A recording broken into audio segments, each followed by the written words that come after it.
नमस्कार दोस्तों, सभी को वंदे मातरम, जय हिंद। मैं Govind Malviya Azad RPSC academy unit of Azad group की ओर से आपका स्वागत करता हूं। जैसा कि आप जानते हो कि हम लगातार आपके लिए राजस्थान और भारत के दोनों टॉपिक एक साथ लेके आ रहा हूं मैं आपके लिए, जिसमें राजस्थान की ज्योग्राफी का हम अध्ययन कर रहे हैं और भारत के इतिहास का अध्ययन कर रहे हैं। इस लगातार भारत के इतिहास की सीरीज के अंदर हम भारत के इतिहास का समग्र अध्ययन करेंगे और हमने पिछले वीडियो के अंदर पाषाण काल और इतिहास की उत्पत्ति और इतिहास के परिचय से इसकी शुरुआत की थी।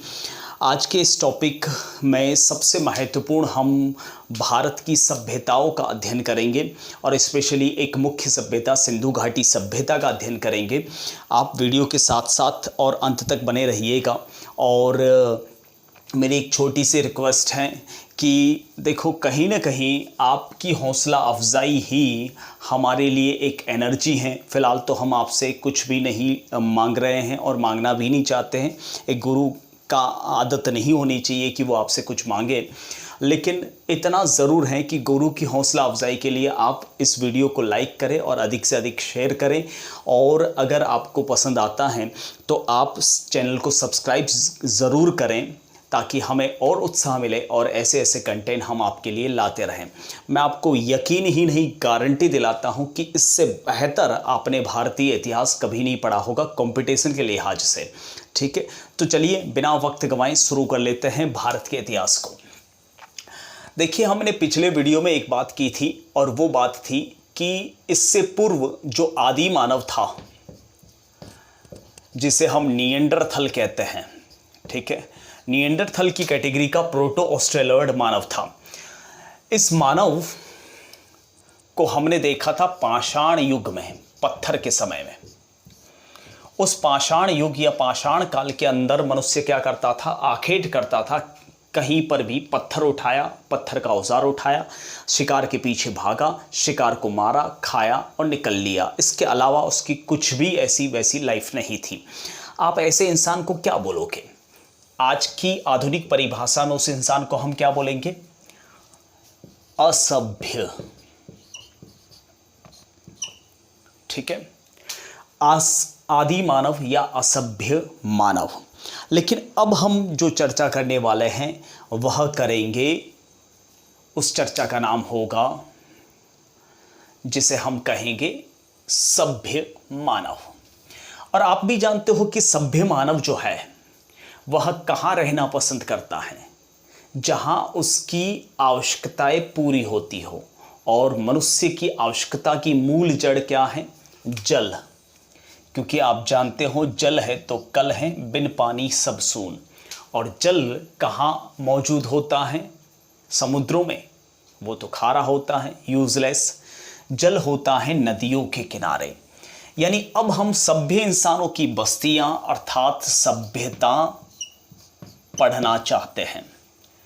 और आप देखना, पूरे विश्व में जितनी भी सभ्यताएं हैं वो सारी की सारी नदियों के किनारे या नदियों के पाटों में स्थापित हुई हैं। ठीक है, और भारत की सबसे प्रमुख सभ्यता है, जो प्रारंभिक टॉपिक है, उसका नाम है सिंधु घाटी सभ्यता।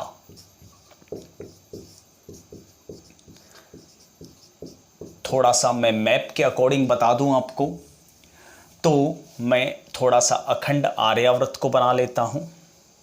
ध्यान से देखिएगा इसको। आप भी जानते हो कि सिंधु नदी जो है वह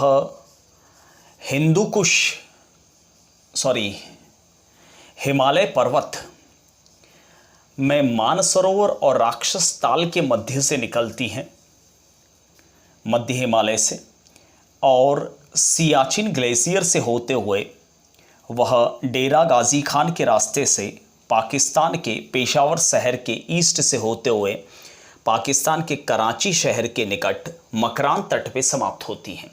उस नदी को हम कहते हैं सिंधु नदी। देखिए, यहां बात हो रही है सिंधु घाटी सभ्यता की। सिर्फ सिंधु नदी के किनारे सभ्यता नहीं, हम बात कर रहे हैं सिंधु घाटी सभ्यता, यानी सिंधु और उसकी सहायक नदियों के किनारे किनारे जो सभ्यता पनपी उसे हम कहना चाह रहे हैं सिंधु घाटी सभ्यता। ठीक है, सिंधु नहीं, सिंधु और उसकी सहायक नदियों के किनारे किनारे जो सभ्यता पनपी उसे हम कहते हैं सिंधु घाटी सभ्यता। ठीक है, इसका सबसे पहला स्थल खोजा गया था 1826 ईस्वी में प्रोफेसर चार्ल्स मेसन ने इसका सबसे पहला स्थल खोजा था हड़प्पा, जो इसकी राजधानी भी कहलाती है, इसलिए इसको हड़प्पा सभ्यता भी कहा जाता है। ठीक है, दूसरा देखिए, आप जानते हो कि इससे पहले मानव क्या करता था, पाषाण यानी पत्थर का प्रयोग करता था। ठीक है, तो जो आज आप कार्य कर रहे हो 2020 के बाद 2021 में छोड़ दोगे? नहीं, पाषाण का प्रयोग तो मनुष्य शुरू से करता आ रहा है, अभी भी कर रहा है, लेकिन इस काल में मनुष्य ने तांबे का प्रयोग शुरू कर दिया था, इसलिए इस काल को संयुक्त रूप से हम ताम्र पाषाण काल भी कह सकते हैं। चूंकि आप जानते हो कि मनुष्य की बुद्धि विकसित हो रही है, अब वह सभ्य बन चुका है, इसलिए उसने तांबे के साथ टिन मिलाया, और सबसे ज़्यादा इस काल में जिस धातु के औजार और रोजमर्रा की वस्तुएं हैं वह कांसे की हैं, इसलिए इसको कांस्य युग भी कहा जाता है। ठीक है, तो आप ताम्र पाषाण कालीन सभ्यताओं के अंतर्गत माने, कांस्य युग माने, हड़प्पा सभ्यता माने या सिंधु घाटी सभ्यता माने, बात एक ही है। ठीक है, देखिए, इस सभ्यता का जो क्षेत्रफल था वह था 12,99,600 वर्ग हेक्टेयर में, यानी लगभग 13 लाख। मोटे तौर पर यही आंकड़ा पूछा जाता है, एग्जैक्ट आंकड़ा बहुत कम पूछा जाता है, लेकिन हमें दूसरों से थोड़ा स्मार्ट रहना है। ठीक है, अगर मैं बात करूं इस सभ्यता की, सिंधु घाटी सभ्यता की, ठीक है, इसका आकार देखूं तो इसके उत्तर में है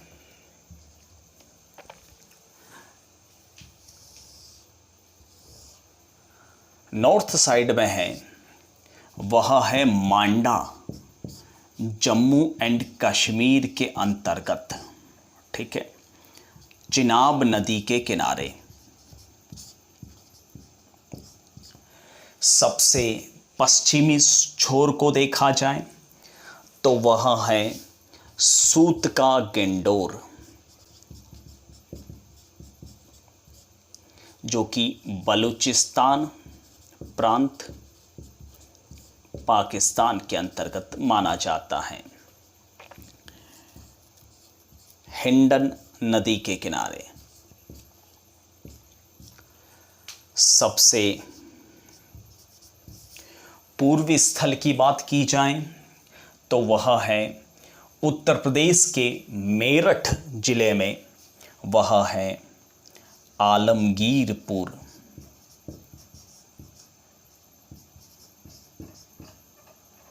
यूपी मेरठ, यह है आपका हिंडन नदी के किनारे।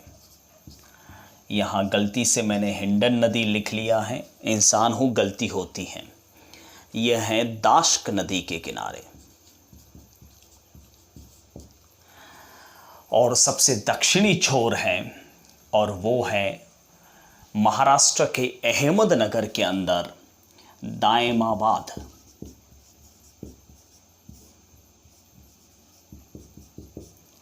प्रवरा नदी के किनारे।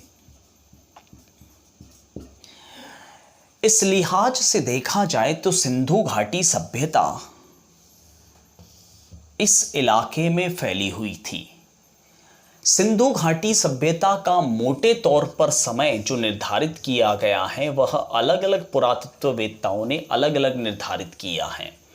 कोई 2500 ईसा पूर्व से 1700 ईसा पूर्व मानता है, ठीक है। कोई 2300 से 1750 ईसा पूर्व मानता है और कोई 2350 से 1750 ईसा पूर्व के बीच मानता है, लेकिन अधिकांश पुरातत्ववेत्ता इस डेट से सहमत हैं, ठीक है। इसलिए डेटों के झमेले में नहीं पड़ना है। 2350 से 1750 याद रखना है या फिर 23 वाला आगे वाला और 17 वाला पीछे वाला याद रखना है, इससे हमारा काम चल जाएगा। अब इस आकार को हम देखें, यानी आज से 2350 से 1750 ईसा पूर्व, अगर उसमें 2020 ऐड करें तो आई थिंक 3769 साल पहले, 3769 साल पहले भारत यहाँ था। यहाँ भारत नहीं था, यहाँ भारत नहीं था, यहाँ भारत नहीं था, भारत यहाँ बसा हुआ था, ठीक है। इस आकृति को देखें तो ये आकृति आपको क्या लगती है? चतुर्भुज। मैं मैथ्स में थोड़ा वीक हूँ, आप जानते ही हैं, लेकिन फिर भी इसका आकार माना जाता है सिंधु घाटी सभ्यता का, वह त्रिभुजाकार मानी जाती है। आपकी नज़र में ये कैसी लग रही है, चतुर्भुज या त्रिभुजाकार? चतुर्भुज लग रही है, लेकिन फिर भी पुरातत्ववेत्ता इसको त्रिभुजाकार मानते हैं। कारण सुनिए क्यों मानते हैं। क्योंकि गुजरात में, गुजरात से नीचे इसका एकमात्र स्थल है वो है दायमाबाद, बाकी सारे गुजरात के नॉर्थ में है। इस कारण से ये त्रिभुजाकार मानी गई हैं। तो आपका आंसर जब भी पूछा जाए तो आप चतुर्भुज आंसर नहीं देंगे, त्रिभुजाकार आंसर देंगे।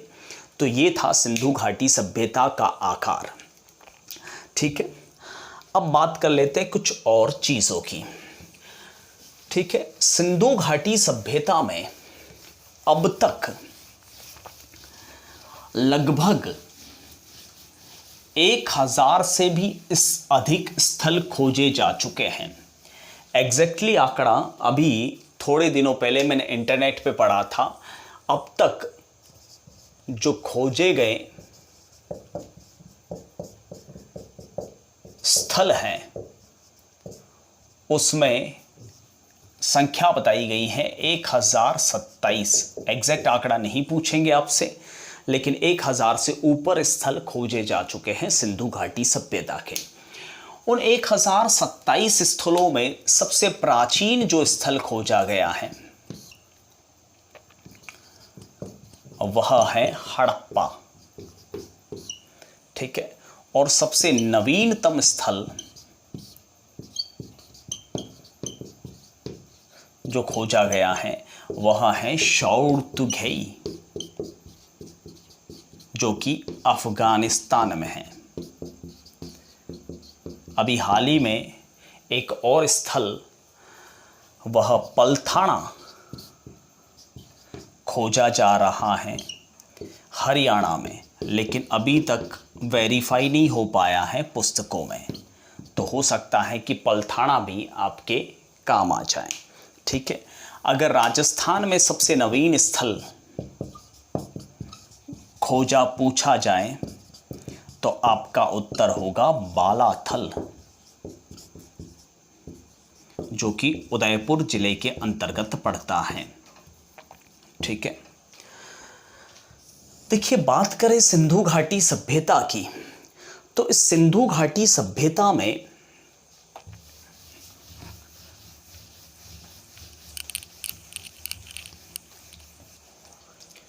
1027 स्थल अब तक खोजे जा चुके हैं। जैसे आपने नाम सुना होगा हड़प्पा, मोहेंजोदारो, कालीबंगन, धोलावीरा, बनवाली, सोतका गेंडो, सोतका कोह, ऐसे लगभग 1027 स्थल अब तक खोजे जा चुके हैं। उन 1027 स्थलों में सबसे बड़ा स्थल, हम पूरी चर्चा करेंगे, कुछ भी नहीं छोड़ेंगे, हर एक स्थल को पढ़ेंगे, लेकिन मोटे तौर पर एक प्रोफाइल बता रहा हूँ सिंधु घाटी सभ्यता का। सबसे बड़ा स्थल आकार में वह है राखी गढ़ी, जो कि हरियाणा के अंतर्गत आता है।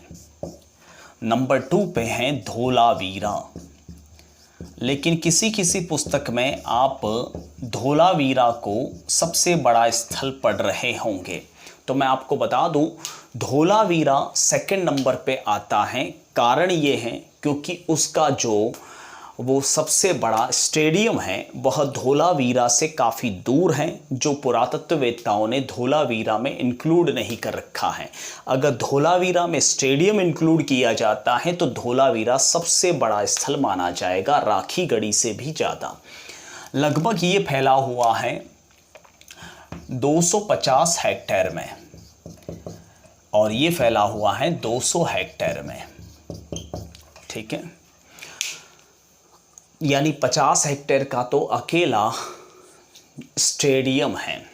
ठीक है, अगर आपके ऑप्शंस में धोलावीरा हो तो आप धोलावीरा करें, और आपके ऑप्शंस में राखी गढ़ी हो तो राखी गढ़ी करें, और दोनों हो तो राखी गढ़ी करें। ठीक है, तीसरा सबसे बड़ा स्थल माना जाता है कोटला निहंगा,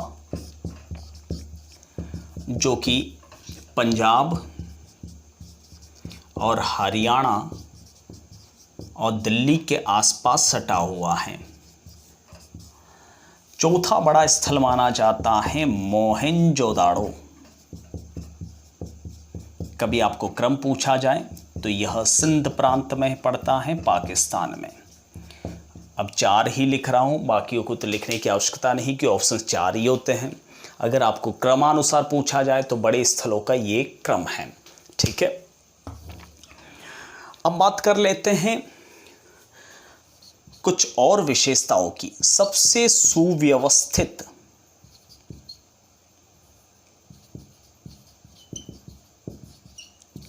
सबसे सुंदर, सबसे चौड़ी सड़कों वाला,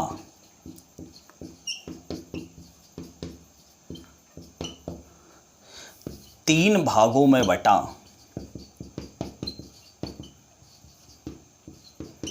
धोलावीरा। धोलावीरा की ये विशेषता है। ठीक है, जो कि गुजरात के कच्छ में पड़ता है। ठीक है,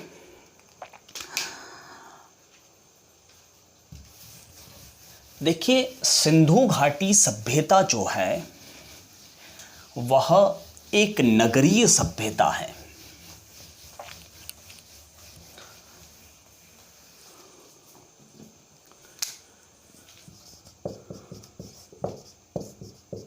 अर्बन सोसाइटी है। सारे के सारे नगर जो है, जो मुख्य नगर हैं, वह कुल 53 हैं, बाकी छोटे मोटे गांव हैं। ठीक है, मुख्य नगर कुल 53 हैं, अब तक सामने आए हैं 53। उन नगरों में एक टीला, मान लो टीला 1 है, वह निचला नगर कहलाता था, और एक टीला वह उच्च नगर कहलाता था। और किसी किसी में 3 टीले हैं, तो 2 निचले नगर हैं और एक उच्च नगर है, जैसा धोलावीरा में है। मैंने अभी अभी कहा कि धोलावीरा 3 भागों में बटा हुआ था। ठीक है, धोलावीरा के 2 निचले नगर थे और एक उच्च नगर था, लेकिन धोलावीरा के अलावा कुल जो 52 जो शहर हैं वह 2 भागों में है, एक निचला नगर, एक उच्च नगर। ठीक है, अब बात करें सिंधु घाटी सभ्यता के मुख्य शहरों की, तो मुख्य शहर थे हड़प्पा, जो कि पाकिस्तान के पंजाब प्रांत में शहीवाल जिले में पड़ता है। पुस्तकों में आपको मोंटगोमरी मिलेगा जो काफ़ी पुराना हो चुका है, नया जिला बना है शाहीवाल। यह रावी नदी के तट पे था। ठीक है। दूसरा मुख्य जो शहर है वह था मोहनजोदाड़ो, जो कि पाकिस्तान के सिंध प्रांत में लरकाना जिले में पड़ता है। वह सिंधु नदी के किनारे था।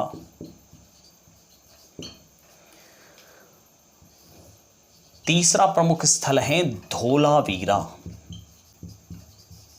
जो मुख्य शहर था वह गुजरात, भारत में कच्छ प्रांत में पड़ता है। यह किसी भी नदी के किनारे नहीं था, इसकी नदी नहीं है। चौथा प्रमुख शहर था कालीबंगन। यह राजस्थान प्रांत के हनुमानगढ़ जिले में पड़ता है,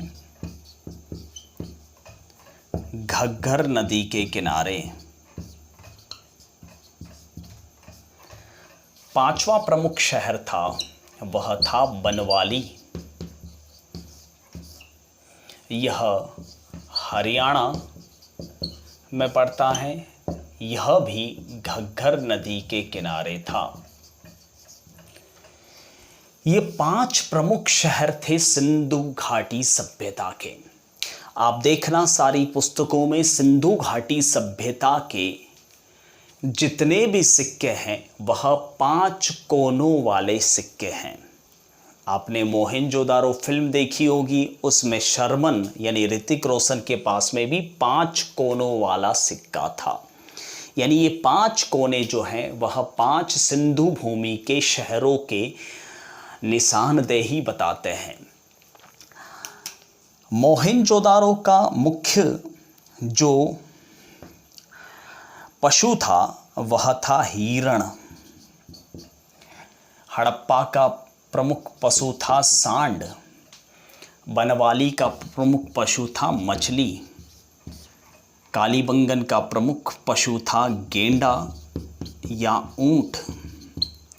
और धोलावीरा का प्रमुख पशु था शेर। आपको पता होगा मोहनजोदारो में एक मोहर मिली है, सिक्का मिला है।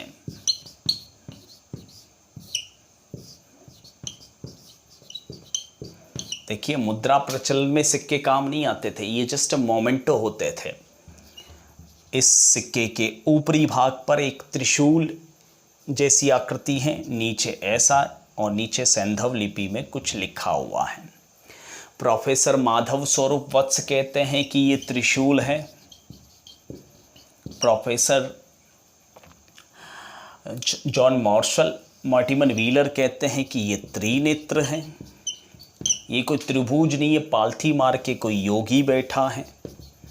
और ये 5 पशु हैं, यानी त्रिशूलधारी, त्रिनेत्रधारी, योगीराज और पशुपतिनाथ। यानी इससे पता चलता है कि सैंधव निवासी भगवान शिव को पूजते थे। और आप जानते हो सिंधु घाटी सभ्यता में नारी प्रधान समाज था या मातृ प्रधान समाज था।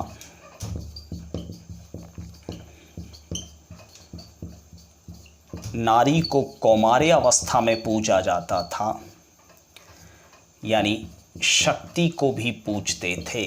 यानी इनका प्रमुख जो धर्म था वह शिव और शक्ति की पूजा करते थे, अर्थात शाक्त धर्म था, जो वर्तमान में दक्षिण भारत में फैला हुआ है।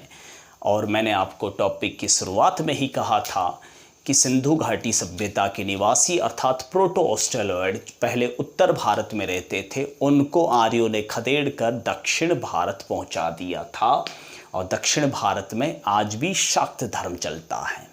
ठीक है, और भी चर्चा करेंगे लेकिन अगले वीडियो में। तब तक के लिए आपसे विदा लेता हूँ। जय हिंद, वंदे मातरम। अगले वीडियो में हम सिंधु घाटी सभ्यता की एक एक बारीकी स्थल वाइज देखेंगे। तब तक के लिए बाय, थैंक यू। और चैनल को लाइक ज़रूर करें, सब्सक्राइब ज़रूर करें और आगे से आगे फॉरवर्ड करें। और हौसला बढ़ाएं अगर आपको अच्छा लगता है तो।